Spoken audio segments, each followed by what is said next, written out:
இப்போ இன்றைக்கி நம்ம பார்க்க போகிறது effective nuclear charge find out பண்ணுற மெத்தட் தான்.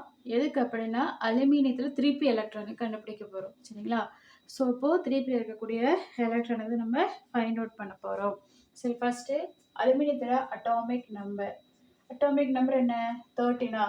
ஸோ இப்போ எலக்ட்ரானிக் கான்ஃபிகரேஷன் எதுங்க? 1s 2s 2p 3s 3p 2 2 6 2. So இப்போ 2 10 ஆயிடுச்சு மொத்தம். இங்கே 2 இங்கே 1 போட்டால் 13 வந்துடும். இப்போ அடுத்து என்ன செய்யணும்? ஃபேமிலியை பிரிச்சுடுங்க ஃபஸ்ட்டு.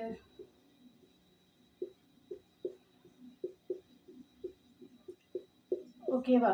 சரி, இப்போ இதில் இருக்க 3p இருக்கக்கூடிய எலக்ட்ரானுக்கு தான் எஃபெக்டிவ் நியூக்ளியர் சார்ஜ் கண்டுபிடிக்க சொல்லியிருக்காங்க. ஸோ அப்போ இந்த ஷெல்லில் nth, இது n-1, இது என்ன சொல்லுவீங்க? n-2.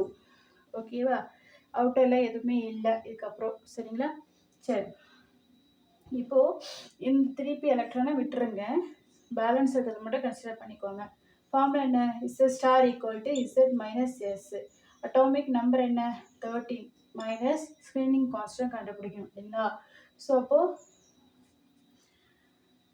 இப்போ இங்கே என்ன இருக்குது? 2 இருக்கா?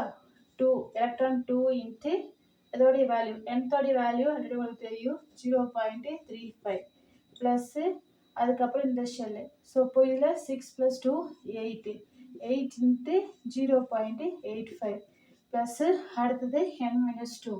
அதுக்கப்புறம் உள்ள ஷெல் இருந்துச்சு அப்படின்னா ஒன்றை கன்சிடர் பண்ணிக்கணும். இங்கே இல்லை. ஸோ அப்போது 2 இன்ட்டு எத்தனை வேல்யூ? 1.00. ஓகேவா? ஓகே, இப்போது 13. ஸோ எல்லாத்தையும் மல்டிப்ளை பண்ணி காட்டியிருக்கேன். -9.50. ஸோ அப்போது ரெண்டுத்தையுமே மைனஸ் பண்ணுங்கள். மைனஸ் பண்ணி வர ஆன்சரை எனக்கு கமெண்ட்டில் மென்ஷன் பண்ணுங்கள். தேங்க்யூ. சரி, ஆன்சர் நானே சொல்லிடுறேன். 3.5 வரும். ஓகேவா? யார் யார் கரெக்டாக போட்டிங்க அப்படிங்கிறது கமெண்ட் செக்ஷனில் மென்ஷன் பண்ணுங்கள். தேங்க்யூ. நெக்ஸ்ட் வீடியோ பார்க்கலாம். லாஸ்ட் எலக்ட்ரானோட எஃபெக்டிவ் நியூக்ளியர் சார்ஜ் 3.5. வேறு ஏதாவது டவுட் இருந்தாலும் கமெண்ட் செக்ஷனில் மென்ஷன் பண்ணுங்கள்.